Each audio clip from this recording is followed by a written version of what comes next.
Three. Hi, and welcome to GamePoints, our weekly get-together. We join up and talk about last week's in gaming news. I am your host, Stephen Brown. Down there is our esports commentator, Sean Brown. Say hey, Sean. Hello. And across from him is David Smith. How you doing, David? Swell. What's going on, buddy? Oh, not much. Once again, thanks for joining. If you're joining in chat, feel free to hop in. Keep an eye on the delay. If we're talking about topics, we go pretty fast, but we will try to get to you. If you're watching on YouTube, feel free to comment down below on anything that you may or may not see down there, or email the show at gamepointspc@gmail.com. I had to double check our email there for a second. We're going to go ahead and start right off. Today, some news came out about Destiny, and the House of Wolves expansion is coming May 20th. Now, I know everyone likes to hate on Destiny, but I like it. I still play it occasionally. Sean, I know you had it for a while. Do you still get into it? I haven't played in a while, but I'll probably get back into it eventually. I know by the next time they have like full disc release content, it was probably the next time I'm actually gonna play it. But I am a big fan of the Queen, so this expansion kind of grabs me more than the last one did. The only thing that's kind of worrying me is the fact that there's apparently no raid in this expansion. Yeah, there's no raid in it. It's been replaced with, I think they call it the arena, and it's essentially going to be a horde. If you're familiar with Gears of War, it's going to be like a horde mode equivalent where it's just 6 guys fighting off waves and waves of enemies. To be fair, Yeah. that was my favorite part of Gears of War. Yeah, no, I actually probably played that more than anything else because that was super fun. I feel like they're missing something on this, though, because I expect a raid with every expansion, even though they've only had one so far. I just expect to be a raid. This feels like something they could have just added on top. Just like a regular. Yeah, how hard would it be update? to program a horde mode? It feels like they just kind of threw it in there as here's this while we actually work on real content. Yeah. But Well, it's cool if they're spacing it out just so they can kind of keep the life of the game going for a bit longer. Because I mean, if you have a really long break between expansions or just content for MMO style games, then people aren't really going to stick around for it. So at least it's something, right? Probably. I mean, I wish I had a better. Yeah, I guess I don't know where I was going to go with that thought, so we'll just end it right there. But as you can see in the trailer here, the queen, the awakened queen or the awoken queen who lives out in the asteroid belt on the edge of the Destiny universe's playable area, had a group of fallen under her command called the House of Wolves, and apparently they stab her in the back, and now she's just like, fuck it, send in the Guardians, we're going to wipe their asses out. The trailer is very dramatic with her being very pissy about how they betrayed her, so expect more Queen, expect Fallen all over it, and hopefully no Cabal.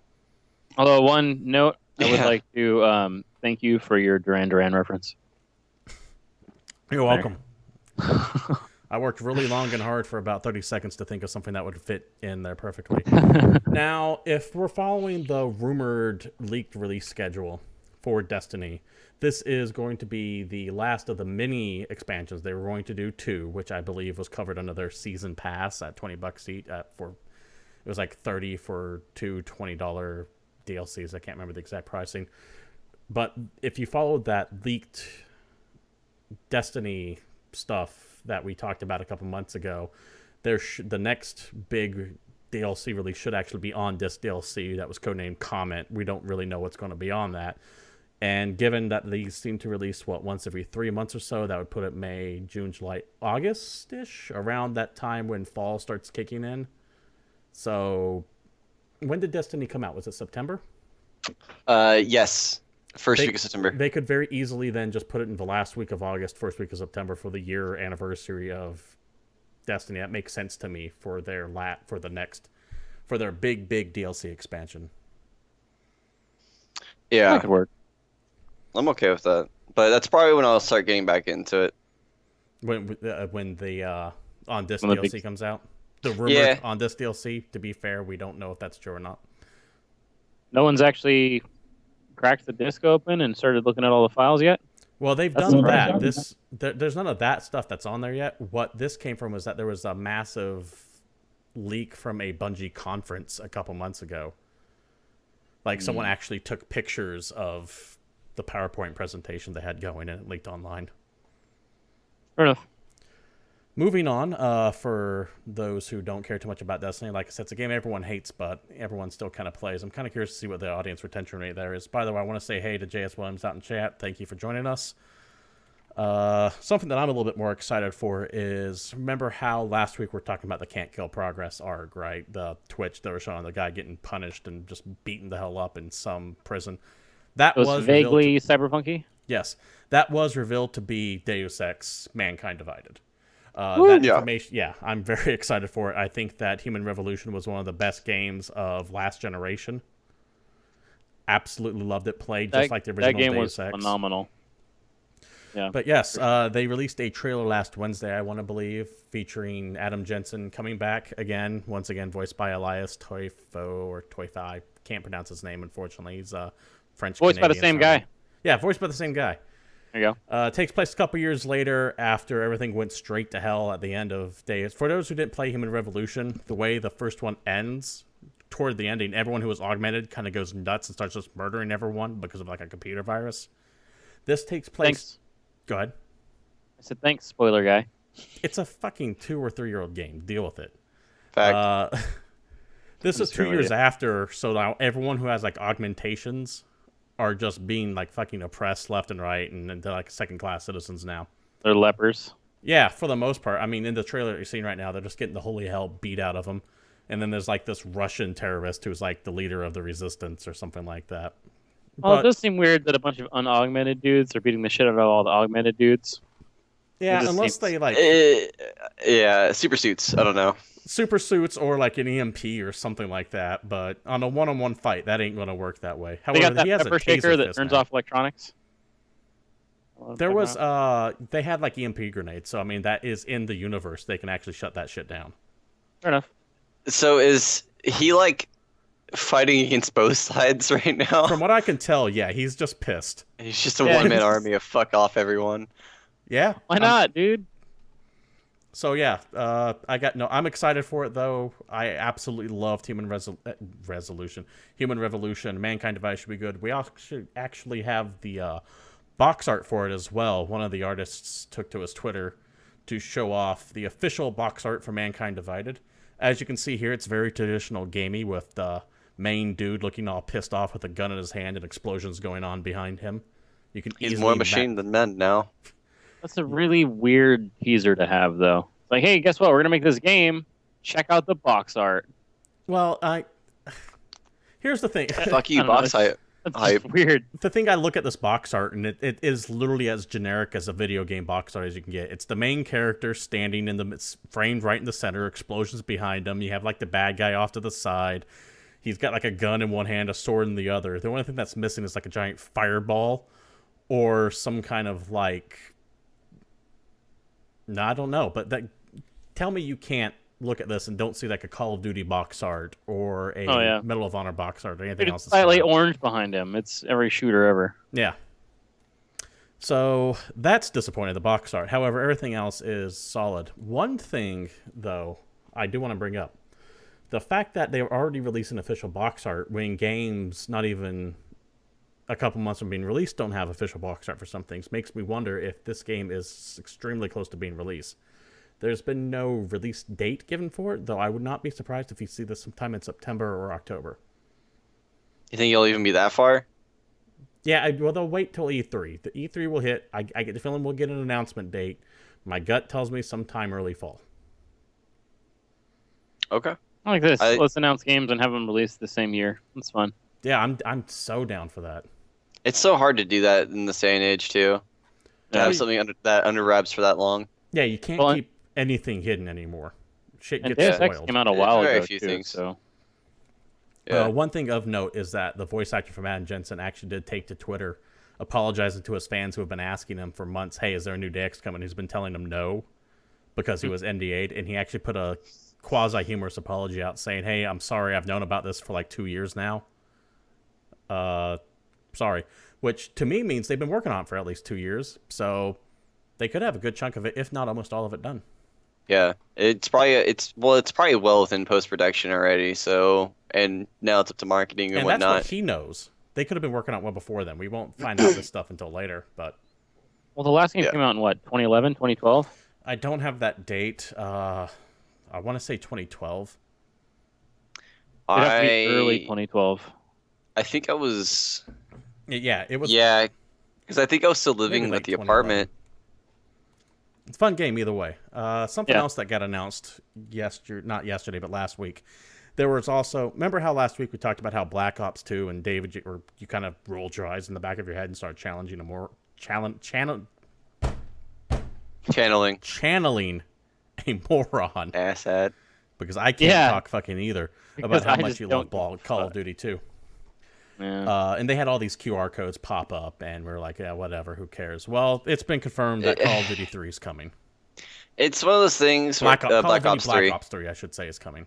It's one of those things where it's like, okay, the last actual Call of Duty game I cared for was Modern Warfare. Okay, I cared for the third one, so I'm gonna say Modern Warfare 3. I'll be a little bit lenient and But you say didn't care about Ghost. You didn't care about Advanced Warfare. Advanced Warfare.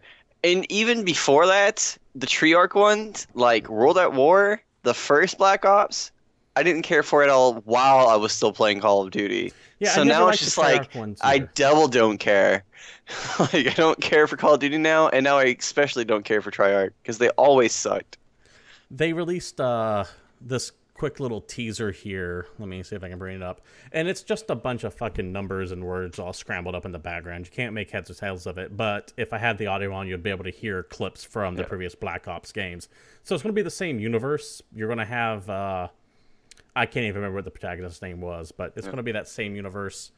They talked about how it's supposed to be some chilling future where man and machine have joined together, so expect cybernetic warriors and everything Oh like that. my Weren't we God. just talking about Deus Ex? Yeah, Yes, we were. but And as J.S. Williams says, MW2 was the last decent one. I disagree. MW2 was the last great one. Because MW2 was a really good game overall, and Yes. probably one of the best first-person shooters, multiplayer first-person shooters to ever exist. That game was super fun. Modern Played a lot of that Warfare game. 3 was all right. And, Black Ops 2 I enjoyed as well. But Modern Warfare 2 was the last one I really, really enjoyed. So the thing about MW3 was actually I would say MW3 was the last decent game because the campaign was actually still fun and blew my mind because I thought the complete opposite was going to happen. Where this game's been out for 4 years now. Spoiler warning for a 4-year-old game. We all thought that I thought Price was going to die and no one else. but Price died. Yes, everyone but Price dies. So I was like, well, shit. Didn't see that coming. So, I mean, good job, game, for that. And also having, like, some of the most epic fights in that game. Dude, when, Yuri falls in that thing and actually pulls himself off and, saves you at the very end and still dies and, still gets Makaroved, a.k.a. gets shots in the head in slow motion, that's badass. No, So I love shit like it that. had a lot of good moments to it. Yeah. But yeah, that's coming. It was that little trailer just saw. There was an announcement for an announcement. The very end there says it's coming. Where's the date? April 26th. Thank you. Expect world reveal April 26, 2015. That's right. This teaser and this QR code bullshit was all for an announcement of an announcement. We all know how we love those. Yay. Dude, I can't wait to see the box art of the dude holding a gun with some orange shit behind him walking towards the camera. Have you not seen it in Black Ops box? Because it's a dude in dark, usually. Yeah, there's a picture going around where it's this giant Roman numeral 3, and this guy just kind of hunched over, looking down like with the other Black Ops box arts. I mean, it's the same thing that you've seen in the other two. Let's move on to something that I think we all care about. At least I know I do, and I'm really the only one that matters on the show. CD Projekt Red announced that The Witcher 3 is getting a couple of expansions. The Witcher 3. First of all, I'm super excited about The Witcher 3. It comes out next month. I can't wait for it. I loved 1 and 2. I always thought the dialogue was great to it. Just a fun combat, way longer than at first blush. But Dude, it's the PC RPG. it is. It is the PC RPG to get. And though this one's going to be on consoles as well. And I think Witcher 2 was on Xbox, but for the most part, they designed it for PC. Yeah. Excuse me. It's where the game starts that matters in this conversation.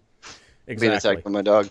Now, CD Projekt Red announced they have 2 expansions coming out, and that kind of caused a little bit of a kerfluffle because CD Projekt Red, for the most part, has said all of our expansion content will be free. But they also said if we ever do charge for anything, it will be worth your money. And these two, I'm going to say, are worth your money. The first one's called Hearts of Stone, should be out in October, and it's going to be about 10 hours worth of content. The second one's called Blood and Wine. That's going to be sometime early next year, and that's going to have 20 hours in it. So, I mean, they're pretty hefty content packs to come down here. They don't do like horse armor or anything like that. They give all that shit away for free. Keep in mind that Hearts of Stone being 10 hours, if it's priced competitively, it'll probably be in, what, the $20 range? $15, $20? Bucks, yeah. That is probably going to be more game than Black Ops 3, which is going to be $60. Yeah, I fully understand what you're getting at there, and I completely agree. Now, I have always loved CD Projekt Red, and one of the reasons why is that they're very consumer friendly. In fact, the one of the co-founders of CD Projekt Red, Marcin Inowinski, and I apologize if I butchered that, came out about these content packs and said, quote, "While we're offering the expansion pass now, we want to make one thing clear. Don't buy it if you have any doubts. Wait for reviews or play The Witcher and see if you like it first. As always, it's your call." And you know what? Thank you for fucking Christ for saying that, because I'm getting tired of having people going, holy shit, here's this limited 2,000 copy edition of something. You have to pre-order it now. Pre-order. No! Fuck! I want to see the game first. Right? Fuck, I was going to say something about this, and it totally lost. Oh, so another cool thing about The Witcher right now is if you buy a 900 series NVIDIA card, it's free. Oh, nice. Oh, for the Witcher 3? Yep. I know that some of the bigger video, like when I picked up my 970, I get, was it Dying Light for free? No, Far Cry 4 for free. Far Cry 4 for free. Yep. It's time for me to get an upgrade. It is. That was odd. Now, something else to consider about The Witcher 3 as well is that this thing is fucking huge. I mean, massive. Rumor has it it's supposed to take you 200 hours if you do everything in the game. Well, Game Reactor, it's a German site, came out and said that the internal testers took 25 hours to complete the game on their speed run. That's with clicking everything. Run? Yes, speed run. That's clicking everything. That's skipping all the dialogue and cutscenes. Damn. On their site, which I have right here. Here we go.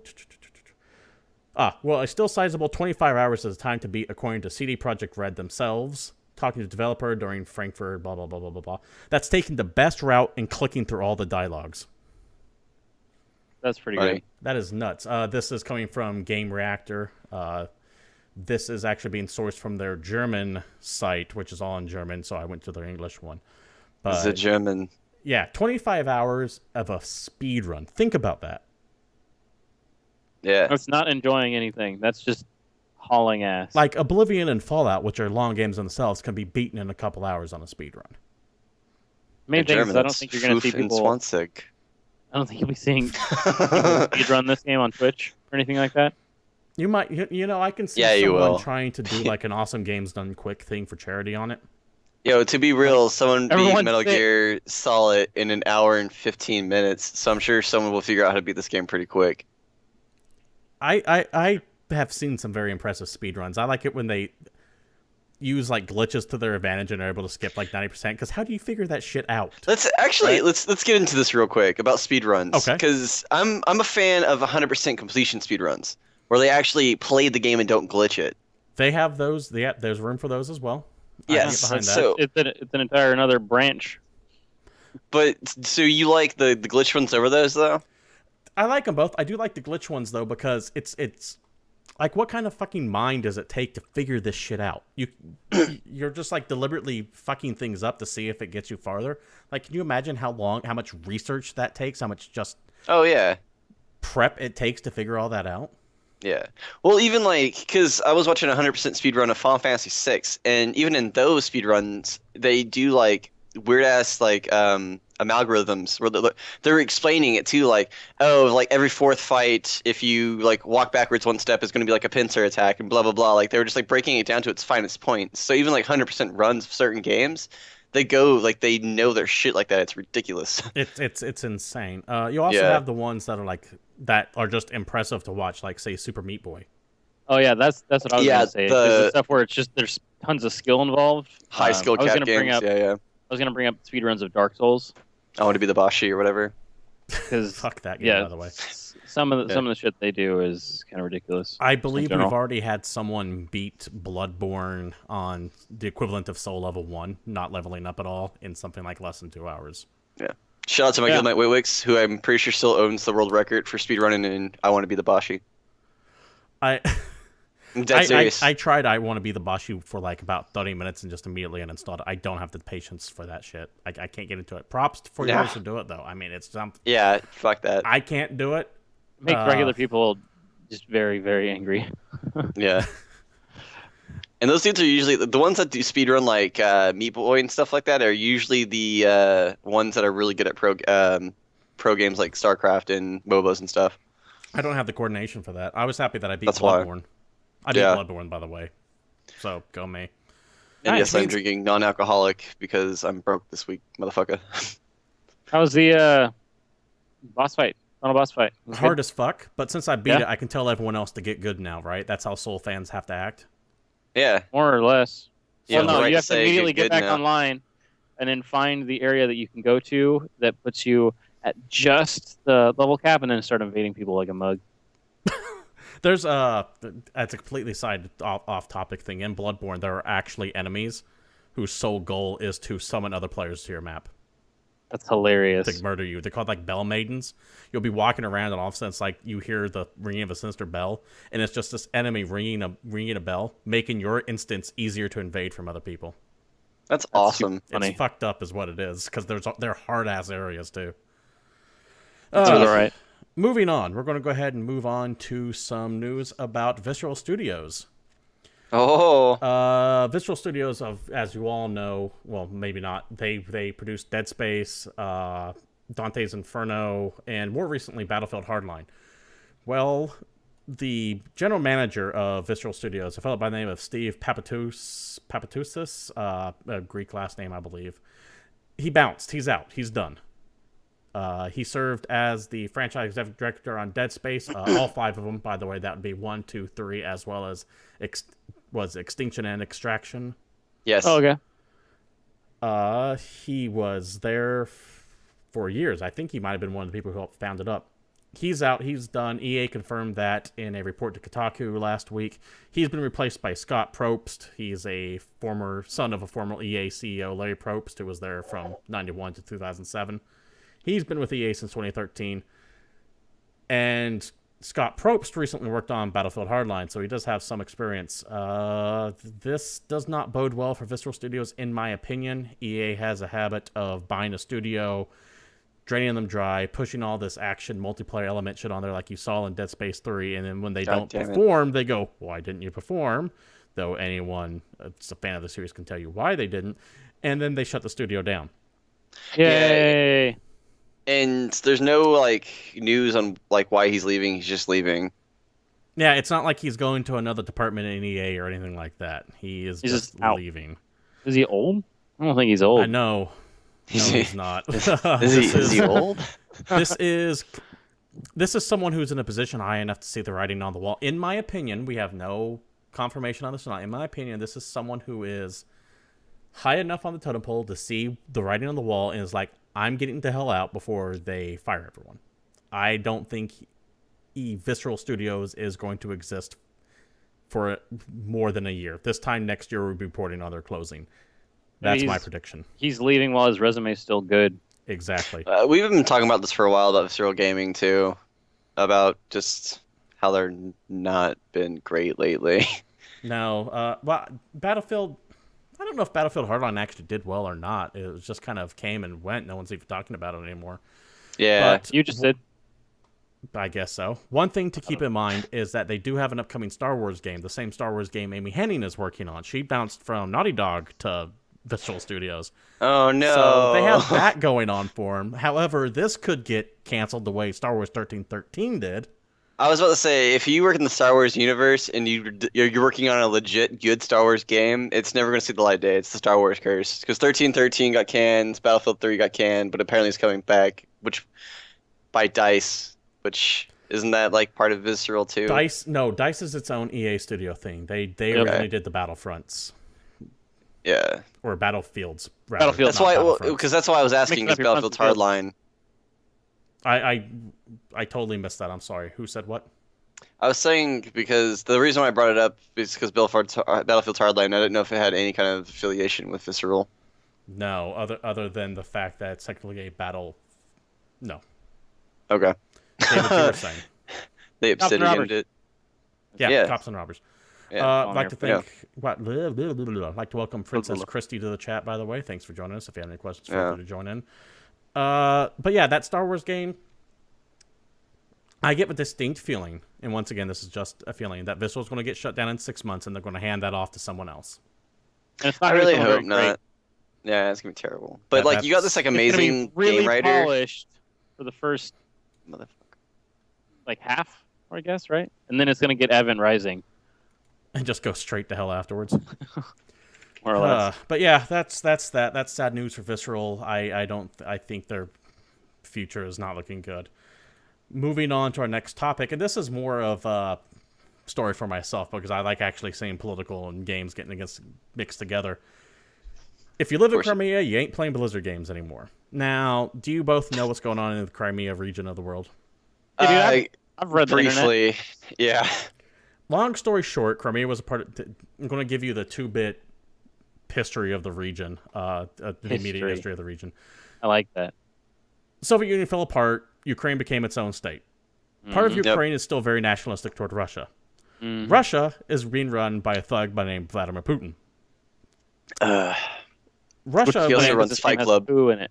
Russia went, hey, this part of the Ukraine, is it the fucking Ukraine? I don't even remember anymore. I could be fucking wrong. Now I'm not doubting myself. Long story short, there's this part of the world near the Black Sea that's being contested by both Russia and this other country, which I think is fucking Ukraine. I'm actually now doubting that's what If it it's is by for the some Black reason. Sea, it's most likely Ukraine.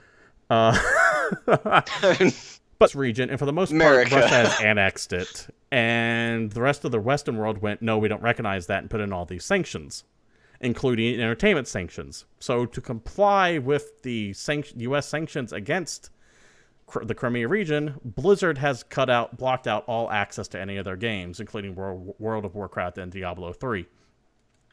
Let me go ahead and bring up the article here. This is from the Moscow Times, because I find such great websites.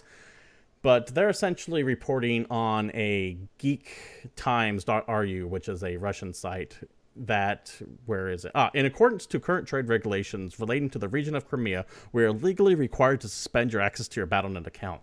That's what Blizzard sent to everyone who's playing their games over there. Which I just find interesting. I don't want to say hilarious, because it sucks if you live in Crimea. I find it interesting that things like sanctions can actually affect video games. It's not something I've ever considered before. But See, that is the part that I've been waiting for you to get to. That's the part that's interesting, is that, there's obviously embargoes and all this other stuff that people will do, and they'll take support away, but the fact that it actually hit video game servers, because I can't think of another time where this specific situation has occurred. well, there's like trade embargoes between Japan and China, which is why MMOs are so big in Southeast Asia, because a lot of them don't like Japanese products too well, and they usually have like some kind of tariffs or just flat out embargoes on there so you don't get consoles. That's why the PC market's big over there. That's why MMOs are big over there. Mm-hmm. But this is the first time I've seen them actually just blocking server access. Well, yeah, because they had a service that they pulled. It's not something that's always been missing. It's that they've actually ripped it away. Yeah. Because regulation. Gotta block that internet money. Mm-hmm. It's that is what I found interesting about the whole thing. Not the fact that, okay, goods and services are getting products. It's that, oh, I had it, and then I go in next day and, oh, nope, because your governments are fighting over each other, you can't play this game. I really like South Park needs to make an episode based on this shit. I'm sure they will. Like, Dude, it's probably already out. They I wrote feel it like yesterday. I feel like there's too much that is going on for this not to be a South Park episode. Next topic, because it's pretty fucking jarring just to jump between this stuff. But since we're Segue. already talking about foreign lands, Yokai Watch is coming to North America. Now, for those who don't know, Yokai Watch is a Pokemon-esque game developed by Level 5. These are the guys who did Ni no Kuni and the Professor Layton series. And that's coming to the 3DS in North America. Normally, I'd have bright and shiny pictures and colors and websites, but Nintendo can go stroke off for all I fucking care. Every time I even mention their name, they put a strike against me. So, fuck you, Nintendo. There's my big middle finger to you. I know most people in America haven't heard of this game. Do not underestimate its popularity in Japan. Well, dude, Professor Layton is a boss-ass game to begin with, so I'm willing to take that company makes good products all the way around. David? Although there's something that I'd like to point out, because it's a competitor of Pokemon, and that's cool. They're doing great in Japan. Just because something does great in Japan, it does not do great in the States, and I'm going to go ahead and just point to Monster Hunter for every version that's come out before the most recent one that's actually doing decent. True, but this sells. I believe this outsells even Monster Hunter. I mean, it's fucking huge, and it's got all the nice Pokemon-like things to it. So it could potentially be huge in America. I'm mentioning it not because I'm expecting it to be huge, but because I'd be remiss in not mentioning that it's coming out because of how big it is over there. They've sold 7 million copies of this game since it came out in 2013. You want it to be huge? I wanted to bring up about it, though, is they're in some way related to Hasbro. Hasbro makes toys. Ooh. Games that have toys do very well in America. Not only that, but Hasbro are fucking masters at marketing TV shows and toys together. I mean, why do you think Transformers and G.I. Joe even exist? So if this comes out alongside like a Saturday morning cartoon plus a new line of toys... And they have all that. All that marketing's in place. Then it could potentially do super well. My God. I feel like they'll change the name in the States, though. No, I think we're actually beyond that. I mean, you have things coming out, like for example, Attack on Titan's called Attack on Titan Japan. They call it that over here. You have Naruto called Naruto over there. They call it Naruto over here.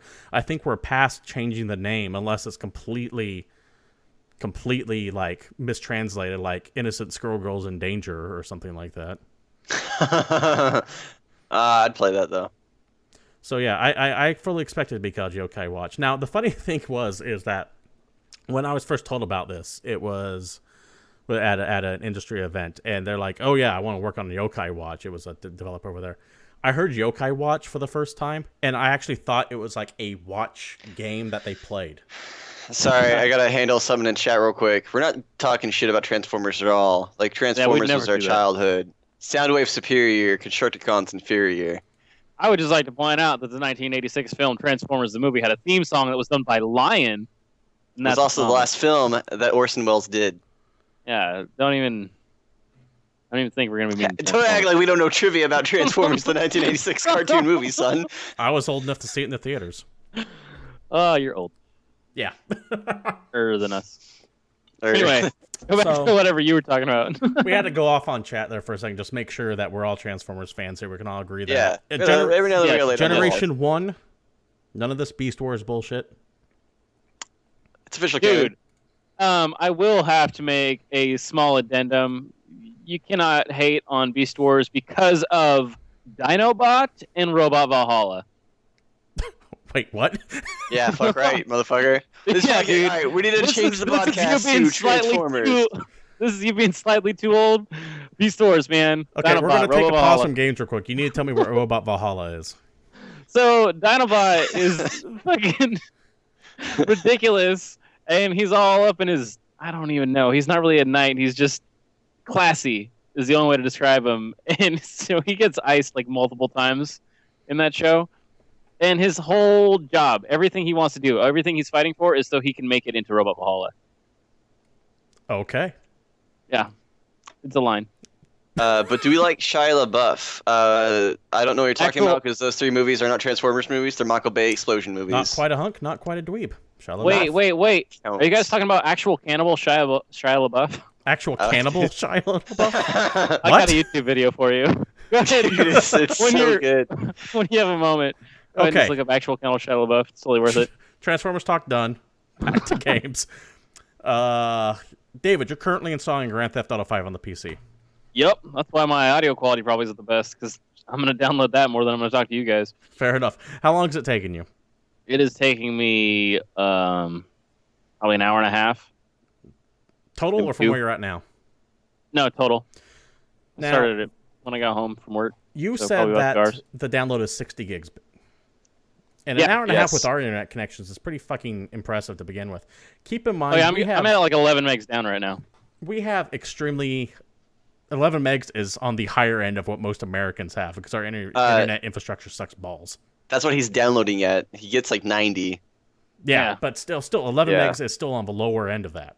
Yes. Or the higher end, rather, I should say, of what most Americans get. Most Americans still hover around the 1.5 to 3 megs range, if they even have broadband.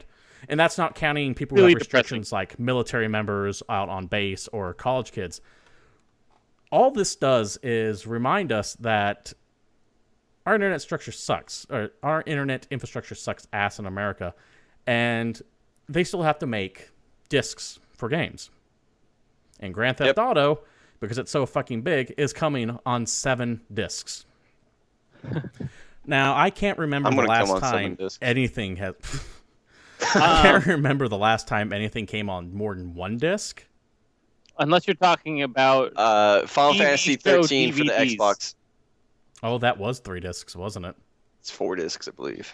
I'm just gonna say GTA 5 is almost as big as the first season of Game of Thrones. Damn, you're right. Boom. If you think about it that way. Yeah, motherfucker. Yeah. This is some clearly 1080 knowledge on Game of Thrones style. Just think of all the betrayal and action. This is clearly the European release of it, but the disc size doesn't matter. It's going to come across. This was posted from someone on Reddit named No More Lags. So go No More Lags. But it's just... We are a joke when it comes to our internet structure compared to the rest of the world. I can't even begin to... Like, 90 megs is on the low end in Japan, for example. Well, you can also think about the fact that South Korea is... God damn it. Isn't that where the internet exists? Everywhere? Yeah, well, South Korea... That's where it's from, right? South Korea? Yeah. South Korea has really fast internet. It's really all them tubes and stuff that's where the internet comes from. South Korea. I'll leave this alone. The internet, it's hard to actually... If you want to talk about like the origin of the internet, as boring as that is, it's really hard to pin down exactly where it came from. Al Gore. It was literally just a merging of multiple systems eventually coming together to create something. It's not like there's one source of where the internet came from. Dude, you're aware of the fact that the internet is a series of tubes running under the ocean, right? Yeah. No. Yeah, dude. There's just tubes shooting all over the place. No, it's not. They're all sitting on the bottom of the ocean. It's not. Yeah, it is. No. Series of tubes. All right, enough. Powered by the Merida Trench. That's starting to get really boring really quick. But yeah, just wanted to point that out, that Grand Theft Auto was on 7 discs. Not so much that 7 discs itself is kind of what the news is, but just highlights how horrible our internet infrastructure in America is. Moving on. Quality here, man. Yeah, okay, I get it. You're mad about the fact that the internet is... Yeah, mad about the internet. There's nothing but can we talk about how... I feel like we should be talking about the fact that Grand Theft Auto is a game that came out on PS3 like 2 years ago and is still coming out and still selling like gangbusters. You know, that's actually a very valid point to bring up too while we're on here, is that Grand Theft Auto still fucking sells well. The same, not that franchise, but the same game that's 2 years old now, you said? Came out in 2013? I think so, man. And it's still fucking awesome. A year and a half ago. I'm just waiting for this show to be over, and then that's what I'm going to be doing for the rest of... Then let's move on to the next thing. Remember how we were talking about earlier, that's impossible to keep any kind of secrets today. Yeah, everything gets internet. leaked. And everybody's got a phone. And one of the more interesting links that we had, this chef was catering for Activision and released an Instagram photo of him and essentially leaked Tony Hawk 5 to everyone who subscribed to his account. Let me pull up the picture here. Here we go. This is Chef Joe Yokon, who was at a catering event. You can see him standing in the middle of a giant half pipe there with a screen in the background before there looks to be a PowerPoint presentation that clearly says Tony Hawk 5 on there. Now, he has since taken these pictures down from Instagram and Facebook, but you just can't keep anything a secret anymore today. That's true. Well, I mean, why would you post it yourself? Maybe you shouldn't take pictures of stuff you're not supposed to take pictures of. Yeah, ask the internet to take it down. If you do it really politely, then they'll take it down from everywhere. I read that. I don't know. You have no power here, Gandalf Grey. I don't know if Mr. Yokon got in any real serious trouble over this, though, like I said, his Instagram and Facebook accounts have both taken this picture off, but being the internet, nothing ever goes away. Oh, yeah. As we can see through our show, clearly it is not off the internet yet. You're welcome, internet. No, okay, so the more important part of this story is, does anyone care about a new Tony Hawk game? Well, is it going to have a plastic skateboard we get to ride on? Is it going to have the soundtrack from Tony Hawk Pro Skater 2? Oh, okay, I'm back on board. I forgot their soundtracks are pretty funny. Right? Not necessarily, though. Activision did later clarify Tony Hawk 5 is just a working name and title. We don't have an official name for it. Though what I do want to mention is the fact that Activision seems hell-bent on revisiting all their dead properties all of a sudden. Yeah, You have man. Guitar Hero, you have Tony Hawk. Well, you know what it is. Give me another weekend. We got Tony Hawk. Oh, I was just Tony Hawk again? No, man. Oh, So like maybe- they're about to be the Disney of video games, where they have like the 7-year vault, where they just put games in a vault for 7 years and re-release them, so people who are younger can enjoy the same experience later. I'm just wondering if I can play as Spider-Man in the new Ooh. Tony Hawk. expect a new Spider-Man game. Right? You There's going to haven't be seen another one of those in a Spider-Man while. game, and then you can play as Spider-Man in the new Tony Hawk. Though, speaking of the vault, I want to go off on a slight tangent on here. There is an Are you interesting talking about fight. Fallout? No, there is an interesting Oh. fight between the I think it's called like the Electronic Entertainment Foundation And the ESA. And the ESA. Yeah, Yes. thank you, David. You sound like you know this. Why don't you go ahead and fill us in what I'm going in on here? The Electronic Software Association and the Electronic Frontier, I believe, is the other title. And they're both organizations that will fight for the rights of various electronic medias. Like, they kind of go to bat for gamers in general in things like the House and the Senate, and for They're lobby there's groups. they're Yep. lobby groups. And I believe I'm a member of the ESA. I don't remember. I may or may not be a member of this organization. we're Do currently you know talking how about. they're fighting each other right now? No, I don't know exactly Okay, how they're fighting each other. I know what they so- both are, though. The EFF, or the one that's not the ESA, is F. trying to preserve all these old games so they don't get lost to time, like how we lost the Cataclysm, the Homeworld Cataclysm source code. Yeah. They're trying to keep that Yeah. from happening. So what they're doing is, like, games who've had their servers shut down, they're recreating servers to run on their own private stuff, so that way these games don't disappear and people can kind of still play them. Sounds good, right? Can I Well, play Phantasy Star Online? Yeah. Well, the ESA, whose mainly primary concern are the business side of things, are fighting them, saying this is hacking. All hacking is wrong, because apparently all hacking leads to piracy. That's true. I mean, clearly that's the A to B correlation there. You hack something, you're pirating something. Well, yeah, it's the gateway drug of pirating. So the ESA is actively fighting the I wish I could remember their acronym, but this other Just group say here. F. The F. the EFF, whatever. F. They're actively fighting them over what's going on here, saying, no, you can't do this to these games because you're encouraging hacking and therefore piracy. That's totally what's going Which on. is fucking First you pirate a stupid. game, next you're on a boat. It's fucking ridiculous. Cruising off the coast of Somalia, Right? raiding some fishing trip vessel. But they're going to war about games that are probably more running out of like copyright time, or I mean, obviously the servers are all gone, so the company has no support for these games, and there's still a player base. I mean, we talked last week about the Halo servers and how long it took for that to go down because people wouldn't log out. Yeah. Yeah. And I I mean, mean, even with can't older stop the games, signal. even with not outrageously popular games, there's always going to be some small group that loved that franchise or that specific title, and they're going to want to play it. And the fact that they're making an ability for you to get back in and play with your friends a game that you haven't played in a couple of years, I mean, that's cool. Listen, developers, I get that you want to protect your IPs. You have every right to do so. I fully encourage you to protect your IPs. Legitimate piracy is kind of fucked up, and I get that getting paid for it. I don't necessarily buy into your argument that every time someone pirates a game, that's a sell you lose, because that person probably wasn't going to buy your game to begin with. However, attacking this foundation over trying to preserve old games is absolutely not the right way to go about it, and you're You just guys are on shooting the yourselves in same the foot. side. Exactly. You're on the same Go- fucking team here. If you, You know, it's open up your servers, release it to free, fucking do something with it. No one's saying Stop that you can't make... Being the music industry during Napster. Exactly. No one's saying you can't make another game with brand new servers and make money off of that, but fuck, if you're not even supporting your game anymore, let these guys have it to preserve it, because every time we lose like another Homeworld Cataclysm, that's like burning a copy of of Mice and Men, like a first edition. Now, I get that the analogy isn't necessarily of the Relevant. same scale, but oh, it is. perfectly relevant. It's not on the same scale, but fuck's Um, sake, come on. It really. They're like Gary Oldman in the Book of Eli. You're fucking up, dude. Stop that shit. All right, yeah, you're fucking up. Anyways, that was like a side thing. We were just talking. It just brought that up about bringing back those properties.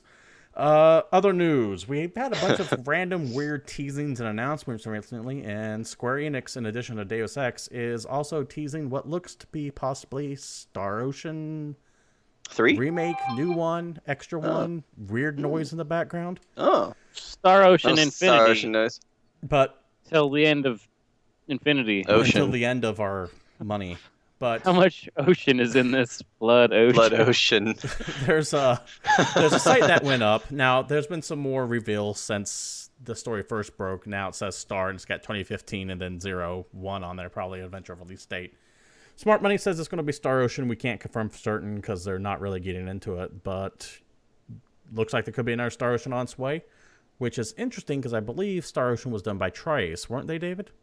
Trice was the peoples that did the Star Oceans, but Trice is not a company. Yeah, they got bought At up the moment. by someone very recently. Square Now, Enix, the I question assume? is, No, did not Square they? Enix. Oh. I thought they were just folded more or less, but did all their properties get purchased? I don't know. This would make it sound like maybe not. Though I think Star Ocean was always a joint between Trice and Enix, Ah, there we go. There's the link.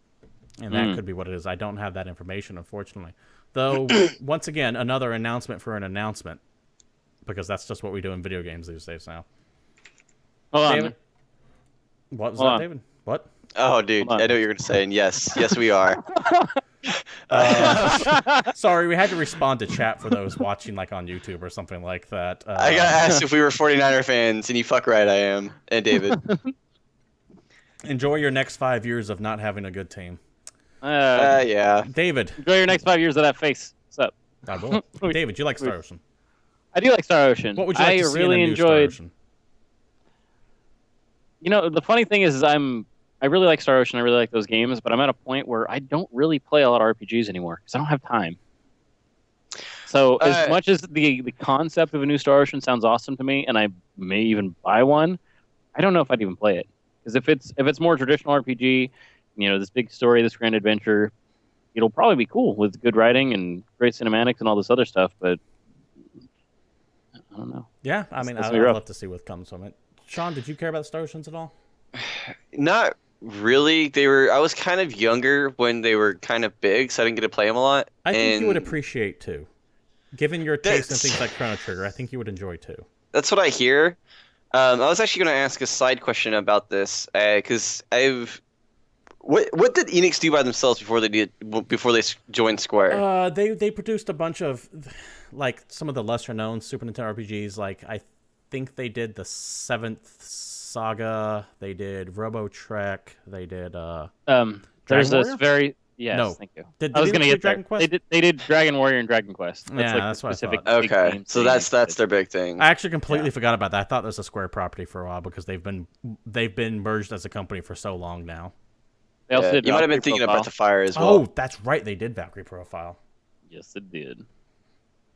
Breath And, of Fire. No, the Capcom did Breath of Fire. Capcom They did the did- first one. Square did the second one. Ah. They did that's what it Illusion is. of Gaia on Super Nintendo. Oh yeah, the whole Terranigma trilogy: Illusion of Gaia, Soul Blazer, and Terranigma. Or I have that backwards. I think Square did the first one, and then Capcom did the other ones. Oh, you know what Either else way, I think that Enix happened. did? While we're on this Enix train, I think they did Crossing Groove. ActRaiser. They did Oh, do really? ActRaiser. That was a good game. Yeah. That's a game that needs to come back. So yeah, they had a lot of good games. Okay. Yeah, they they had did, yeah. stuff. No, they're a bigger company Yeah. than I thought they were originally. Yeah. Actually, you know, the more I think about it, I think Enix bought Square Yes. because they Square merged. was bankrupt. No, that is Yeah. what happened. Enix did buy Square because Square fucked themselves with their movie, the Final Fantasy movie. Spirits Spirits Within. Yeah, they fucked themselves over that, ran out of money, and then Enix came. It's just weird that Enix isn't. It's not Enix Square. It's Square Enix. Because that sounds better. I guess. And Square is the more recognizable brand for non-Dragon Warrior players. They made Final Fantasy VII, therefore people know who they are. Fair Yeah. enough. Anyways, possible new Star Ocean coming up. It's going to be weird with Triace involved, but Enix, I guess, owns that property, not Triace. Moving on, how many of you guys played Five Nights at Freddy's? I've seen it played. I've never I actually played it. legit didn't know what this game was until you guys told me about it. I'm Well, gonna be it's- honest. It's very It seems- popular amongst streamers because it's big on jump scares. In I was fact, gonna the say, entire it's exactly game is the just kind a of thing jump that you scare. would stream. Yeah. Oh yeah. Well, fuck. You're the Now I have security to look guard into at this a haunted pizza place, and you get murdered by these animatronic, twisted Chuck E. Cheese things over and over again. And a lot of people scream because it's a bunch of jump scares, and it's funny watching people in pain, Yeah. I guess. Yeah, I always laugh. If you really want a good, entertaining look at the Five Nights at Freddy's games, just find that YouTube video of old people playing it. Does that totally happen? The point of all this is that the Hollywood Reporter is reporting that Warner Brothers has picked up the rights to the Five Nights at Freddy's franchise. So expect a Five Nights at Freddy's movie coming soon near you. There's not enough crappy horror movies. No. I will admit this, the creator of the game, Scott Cawthon, struck gold with this. He made a shit ton of money. It's dirt. He produced 3 games in the course of less than a year. Super simple, too. Yeah. I mean, the guy, that's the American spirit of capitalism right there. Damn it. He found a niche that needed to be filled. He filled it, and fuck if he didn't make money off of it. So go him. Adventure capitalism. That's that thing. Make a good porn star. Adventure capitalism. Sounds Adventure. Yeah. It's got lemons.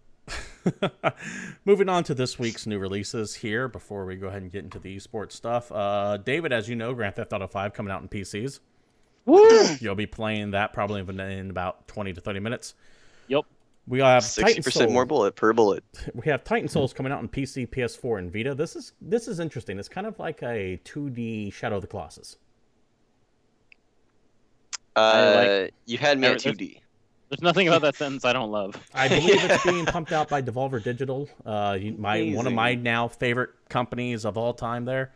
Random story about Devolver Digital. There was, I can't remember the name of the game, but this guy put it on Twitter, like a quick little screenshot of Twitter, and it's about this man falling down a well, and he's got guns for shoes, and he's just blasting stuff. Oh yeah, good old gun shoe guy. And Bayonetta? The person, Fork Parker, who's like the CFO of Devolver Digital, saw it and just went, "Hey, what's this game called? Here, email me at this. Let's talk." And now they're publishing that game. So that deal happened over Twitter. That's awesome. That's boss. But Titan Souls, and also for the fighting game fans, Mortal Kombat. Is it 10 or is it X, David? It's going to be 10 because it is Mortal Kombat 10. That's going to be on PCs. Mortal Kombat 9 was the re-release remake, whatever, of which the franchise was that came out, cool. which was a very good game in my opinion. And if this game did not come out this week and came out on a week where Grand Theft Auto didn't come out, I would actually be buying it. Mortal Kombat stepped up their game. They kind of became like a little bit of a joke there. Mm-hmm. But when they rebooted the whole franchise, and the way they did it was awesome, because they go, okay, here's this plot of everything that's happened, and we're going to literally make the reboot part of the plot. Well, because the plot got all the way to the world is ending, and they're like, you know what? We kind of fucked up this entire storyline. Let's have them go back in time. Yeah, and I love that. That was really cool. But they really It's always the next step. They refined the fighting mechanics a lot in Mortal Kombat, just called Mortal Kombat. And the story was actually pretty awesome to play through as well in that game. It was very entertaining because it's like, it felt like playing the movie, but better. Yeah.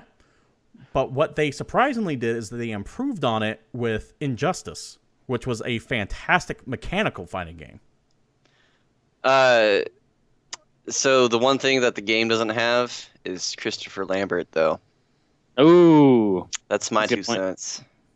Christopher Lambert needs to be put out to pasture, unfortunately. He will always be within our memories. Up. But have you seen the man recently?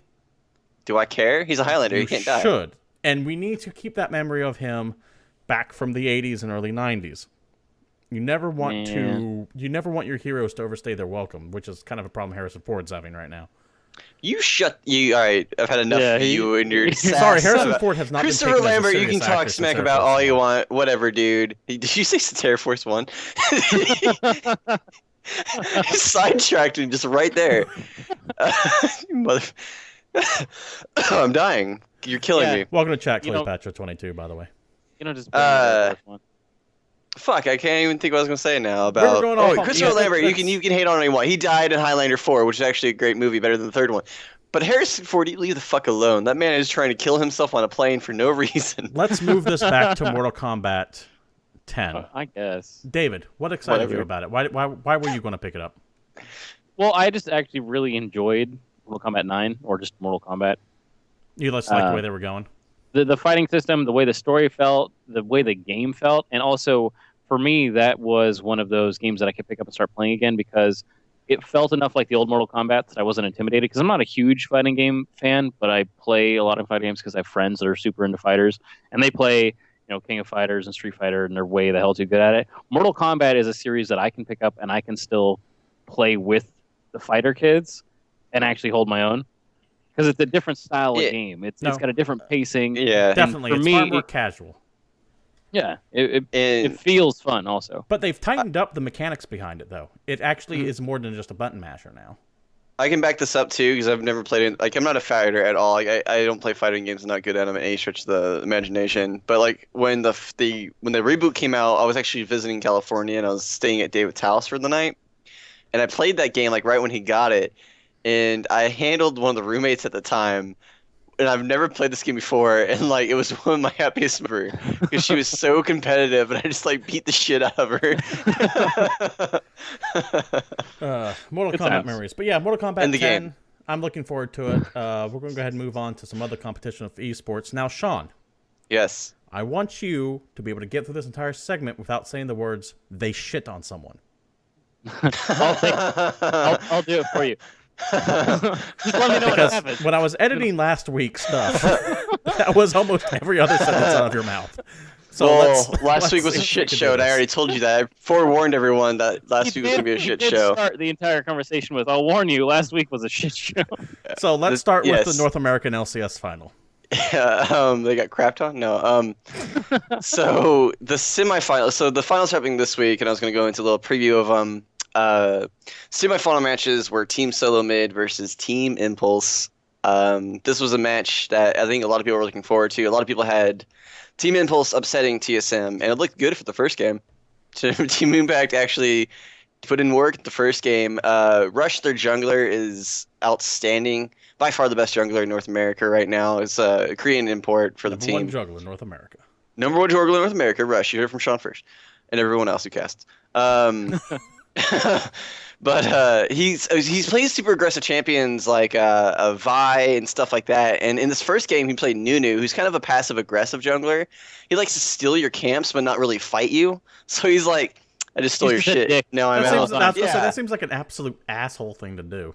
Yeah, he is, and like he's very zone control in the game. So it was a weird champ for him to play, but like he played it in this first match, and he played it really well, and I was actually kind of impressed that they did this. Let me pause you real quick because something just popped in my head. Do you have like the equivalent of like a hockey goon that's whole point is to just piss people off on the other team? Sometimes, yeah, man. Okay. Yeah, I just suddenly thought of you can play. I just suddenly thought of how awesome it would be to be like the equivalent of a hockey goon in League of Legends and just harass people. Actually, there's a hockey player, Jax. That's one of the skins. Nice, because that would be a valid thing. You want to piss people off so they make mistakes left and right. Yeah, but Nunu's definitely one of those champions, and he played this champion really well, which is weird because it's complete opposite of his playstyle. He usually just likes fucking with people and they're like just destroying them in their jungle. But instead, it's more of a I'm going to steal your camps and play kind of a control game rather than just beat you up kind of game. And the first game, they beat TSM, and I was like, all right, dude, like, if TSM's finally going to not make it to a finals because I'm tired of seeing this team. I hate their fans. Like, they're annoying as hell. Team Solo Mid. And, like, their fans are just dicks. Like, they don't understand. Like, they're like Yankees fans. Yeah, they pull for a team because they're like they win all the time and they don't understand the game at all. And like when people are trying to like say, "Oh, GE Tigers, which is like the best Korean team right now, are better than Team Solo Mid," they're like, "You just fucking like sucking Korean dick, blah blah blah." I'm like, no, they're actually better. Like you just don't watch League of Legends. You like watching TSM. That's it. So everyone was hoping Team Impulse would win from like a commentator standpoint, just to shut them up. That was the only game that won, though, was game one. TSM came back and won 3 straight in pretty dominating fashion because Rush kept playing Nunu, and my thoughts are right. Rush can't play Nunu. He got lucky in one game, and he probably should have went back to his old style of jungling. That's really the biggest takeaway from that series was I think Rush tried to play up to the new meta of these tank champions in the jungle, and it just didn't work. And apparently TSM exploited. J.S. Williams in chat is a big TSM fan. He's been he's just a dick. Over again. So they're advancing to the next stage. TSM is going to the finals, and they've never not made a finals in LCS history. So this is their 5th straight finals, I do believe. And then the other side of the bracket was Cloud9 versus Team Liquid.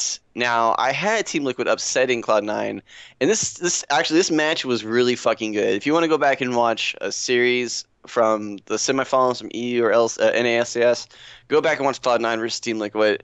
Really fun. Cloud9 ends up taking this one 3-2, so it goes to game 5. And Team Liquid really stepped their shit up the last 3 weeks of the season. They've been playing out of their minds. They did a Juggernaut comp in this game, and they executed perfectly. And honestly, you C9. do need to explain that, right? Yes, yeah.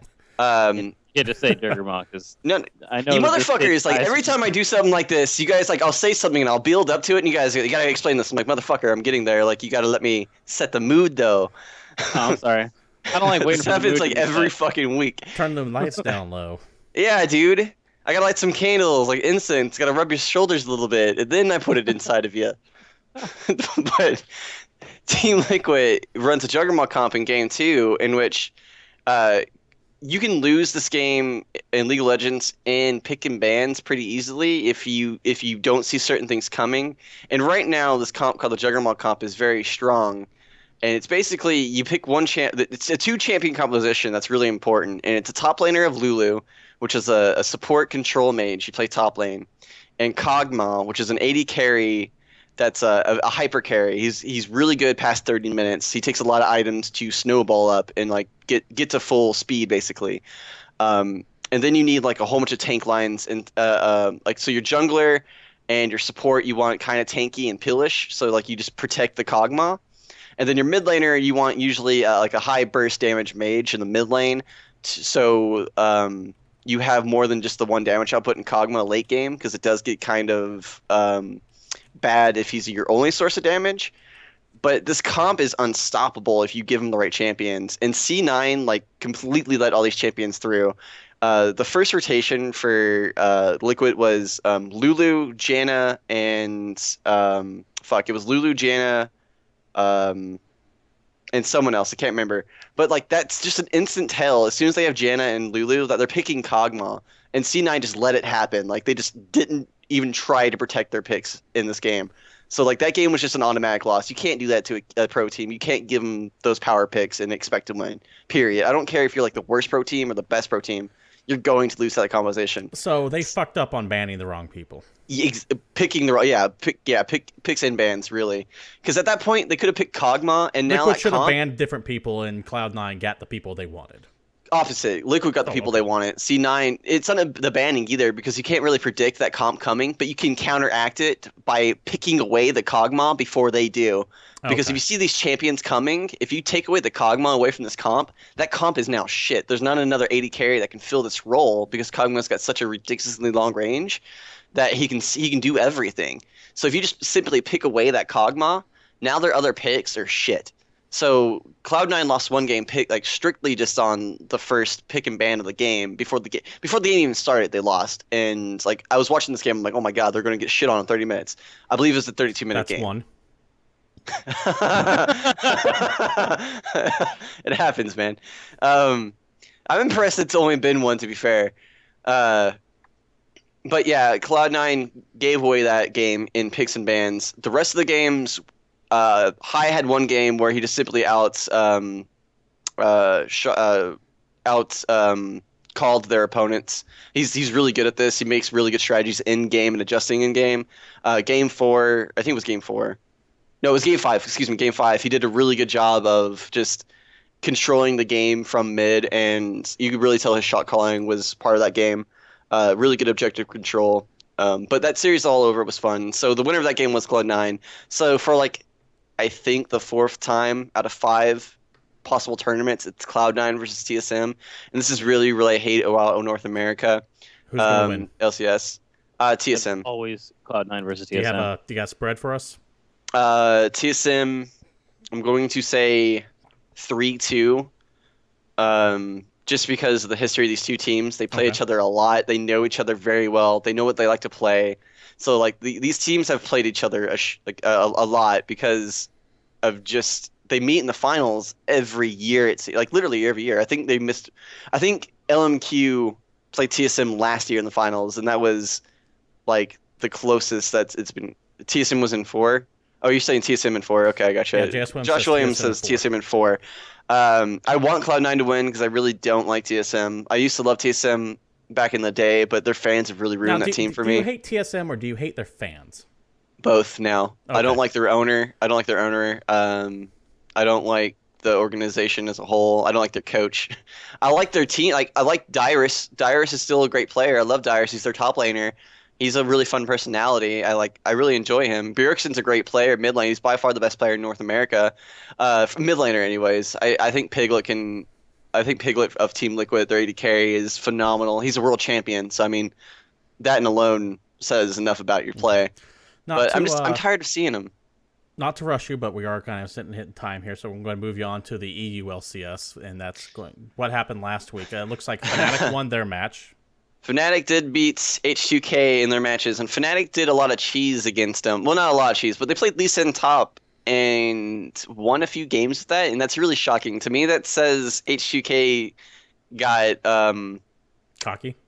No, H2K couldn't adjust to like playing Lee Sin top, which is really bad for a pro team. If you can't adjust to something like that, there's some problems you need to work in, like actually in game. You should be able to let that pick go and at least adjust to it on the fly and beat that pick into the ground.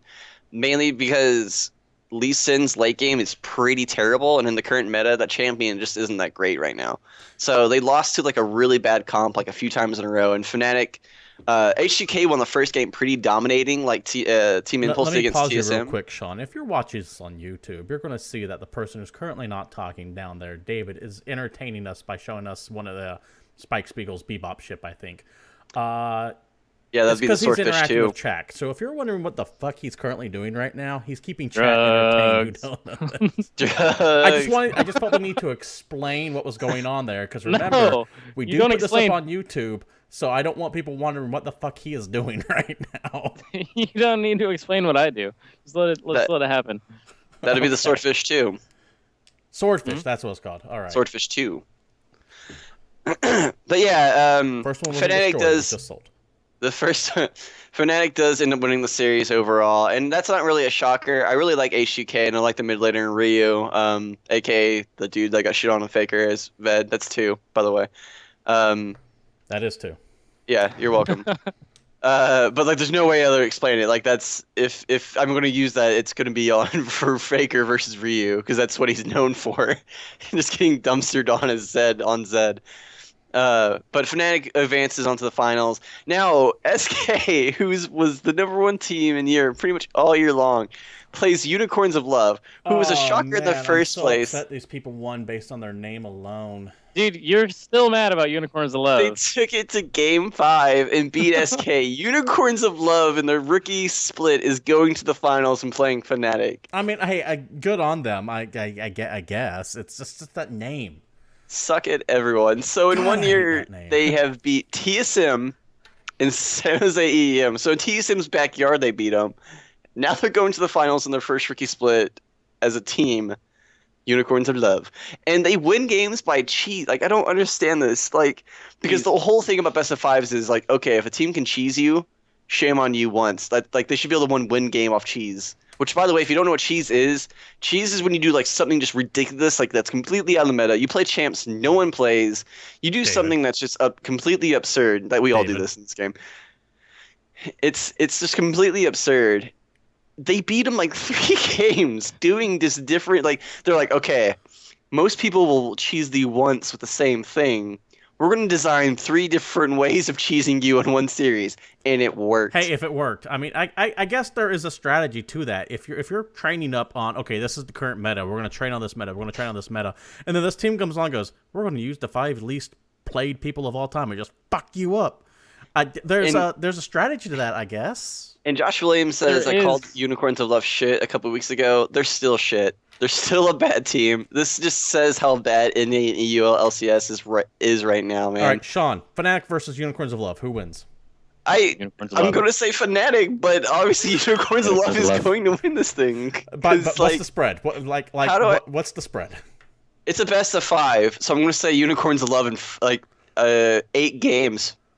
Because I don't know. Because, like, How can you predict this? They just beat two teams that should have beat them.